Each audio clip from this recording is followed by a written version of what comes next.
Our scripture this morning comes from Acts chapter 16, beginning with verse 4, and reads, "As they traveled from town to town, they delivered the decision reached by the apostles and elders in Jerusalem for the people to obey. So the churches were strengthened in faith and grew daily in numbers." Paul's call to take the gospel beyond the confines of a Jewish-centric mission to the church raised a lot of eyebrows in the early church. In fact, it caused so much conflict that the church had to come together for a conversation about it. You see, they were having these non-Jewish Christians, these Gentiles coming to faith, and some believed that in order for them to fully follow Christ, they had to follow into the process of circumcision. Now, nothing makes a congregation more uncomfortable than when that word is dropped. So we're not going to go into the finite details about it, but essentially what it was the church was drawing a line in the sand of who was in and who was out, who could fully follow Christ and who was not, all according to these ancient Hebrew practices. And so the church gets together in Acts chapter 15. They debated, they discerned, and they decided that they were no longer going to say who was an insider and who was an outsider, who was fully following Christ and who was not, no longer requiring circumcision to be part of being a full church member. And another significant thing happens in that text, because they decide that the best use of Paul and Barnabas' time was for them to go to the churches they had already established, to encourage them and to equip them. This is what they had discerned God voted was best for them. And what we learn is they had great success. Acts tells us here in the verses that the church grew in numbers daily. So it seems that God was fulfilling this good work through them. But look at what happens in verse 6. Paul and his companions traveled throughout the region of Phrygia and Galatia. Having been kept from the Holy Spirit from preaching the word in the province of Asia, they came to the border of Mysia and traveled down to Bithynia, and the Spirit of Jesus would not allow them to. So they passed by Mysia and went down to Troas. You could probably best capture Paul's thoughts with the simple phrase, "Excuse me, God, but you are getting in the way of what you called us to do." Here's Paul and his companions doing exactly what they were commissioned by the church to do, to go and encourage the churches, to equip them, and yet God is standing in the way. These are the very people who had walked with Jesus. They had prayed and discerned that this was what God had called them to do, but God was stopping them. And what exactly did that look like? Was there some sort of road construction that they couldn't get by? Were they like those old cartoons where the characters just running in place with their feet moving as fast as possible but wouldn't move forward? Was Gandalf from Lord of the Rings standing there saying, "You shall not pass"? We don't know. What we do know is that they felt in real time that God was not allowing them to move forward, and so they went to Troas for the night to rest. I'll have you meditate on the prophetic words of Disney's Elsa of Arendelle when she sang, "I've had my adventure, I don't need something new. I'm afraid of what I'm risking if I follow you into the unknown." What never ceases to amaze me is the wisdom that can be learned from children's movies. A fact I was probably not willing to admit when my girls were listening to the Frozen 2 soundtrack on the 1,000th time in a row in our house, just playing constantly. And yet Elsa is not wrong. I've shared the sentiment of those lyrics many times in my life, in which I was totally fine where I thought God wanted me to be, and yet I was sensing some dissonance that God was calling me into something unfamiliar and unknown. I went through a search process early in ministry where I had 2 churches extend a call for me to preach in view of call as their pastor. And we told them both no, not knowing what was next. And apparently what was next was to start a church with a few other couples.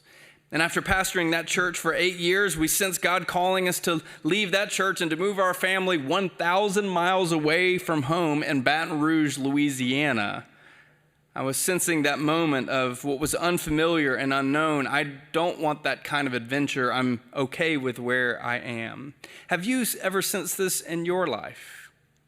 Have you ever been in a place in which you felt you were comfortable with where you were and what you were doing, and yet you are faced with all sorts of questions about the unfamiliarity, the unknown of what comes next. I imagine you've had this before in raising a family and sending your children off into the world and starting a new job. Have you ever felt those feelings of both being anxious and inept, both creative and uncertain, and yet hopeful at the same time? There's this ever-present tension that many of us are feeling at this moment with the church right now. It's this feeling of where we are has been so familiar, but where we're going seems so vague and so unknown. Before the COVID pandemic was a twinkle in our eye, the church was already facing remarkable questions. We've all seen the symptoms, or we've been in blissful denial. The aging buildings, the declining worship attendance, the shrinking budgets, the once thriving, now floundering ministry programs, a dissonant connection between the church and the greater community around it, the fraying of familiarity among church members. But of course, these existential questions were typically masked in things like theological disagreement over identity politics, debates over budgetary issues, tension between staff members and church bullies, clashes over menial tasks such as where should we park the church van on the church property. I kid you not, the most contentious budget meetings I ever sat through, it took 3 quarterly business meetings, was for this church to decide where they were going to park the church buses on the property. Some have called this era post-church or post-Christian. Whatever we want to call it, we're at a fascinating crossroads in our history. We're nearly after 1,600 years of dominance within Western culture, the church no longer sits at the center of our society. Society and Christianity for nearly 1,600 years have been in this intertwined relationship of running concurrent to each other. Most church historians point to 313 AD as the moment in which Western civilization and Christianity merged together. For most of us who grew up in the church, we quite literally grew up with our church usually being at the center of a town in which city planners built everything around the church. But so much of our communities have changed. So much growth and development have happened in which quite literally and metaphorically, many of our churches are no longer at the center of people's lives. And Christianity can no longer claim the same populace it once did in the greater society. We live in a time of religious plurality and competing worldviews. And there's no greater evidence of this than the decline of many churches. From 2010 to 2020, 75 to 100 congregations per week permanently closed. Another study denotes that fewer than half Americans say they belong to a church or a synagogue or a mosque, which is the first time membership has dropped significantly since 1930 when this record was being kept. Many experts predict that the COVID-19 pandemic is merely going to hasten the deterioration of many churches. And yet, while more than 9.2% of adults leave the church every decade, they are not leaving their faith. Spirituality has never been at a higher level among the de-church population of our communities. People are not leaving Jesus. They're leaving the local institution we call the church. And the reasons they're citing is it comes down to the church seeming to care about more menial theological issues and more about politics and more about identity politics. And so we live in this great paradox in which the church seems to be declining in many communities, and yet people are still holding on to their faith. And all of these questions about the unknown and unfamiliar raises all sorts of emotions within us. Without realizing it, our bodies are being triggered with anxiety due to the uncertainty and unknown of the moment. all of this tension that we feel both culturally and familiarly and politically, all these things are weaving within us all sorts of anxiety responses that is causing many of our heart rates to go up. We're dealing with unregulated breathing. We're dealing with the discomfort of the moment. Well, we don't realize that deep within our brains is a survival mechanism is kicking in which all of our senses are being zoned in and it's causing adrenaline and cortisol to course through our bodies. We're being triggered by so many things that seem so unfamiliar and so unknown to us. And if this is how our bodies respond individually, imagine how we bring that together as a faith community.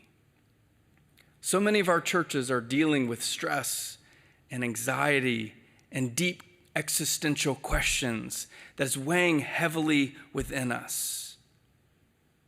It seems only so fitting that in a time like this, it takes one simple comment, one simple disagreement to spark a fire within our congregations. Acclaimed therapist and rabbi and leadership consultant Edwin Freeman noted chronic anxiety within an organization might be compared to the volatile atmosphere of a room filled with gas fumes, where any spark incident could set off a conflagration and where people would be more willing to blame the person who struck the match rather than dealing with the flames in the first place. It's important that we become attuned to how we individually and collectively as the church respond to this present moment and what it's doing within us and through us.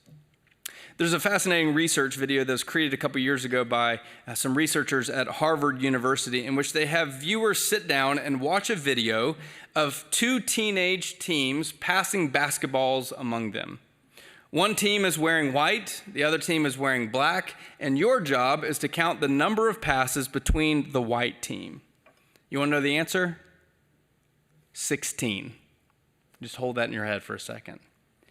But what researchers began to realize is people were so consumed with watching the team in white pass the basketball among them that they don't notice a big gorilla come into the middle of the screen, beat its chest, and walk out. In fact, over half of the participants are so consumed with watching the passes and counting them correctly that they miss the gorilla altogether. You see, if we're missing the gorilla in our lives, what else are we missing? Sometimes God is at work within us, but we're so consumed with the anxiety of the moment that we don't pay attention to how God is working around us. Maybe Paul and his companions had missed the signs all along.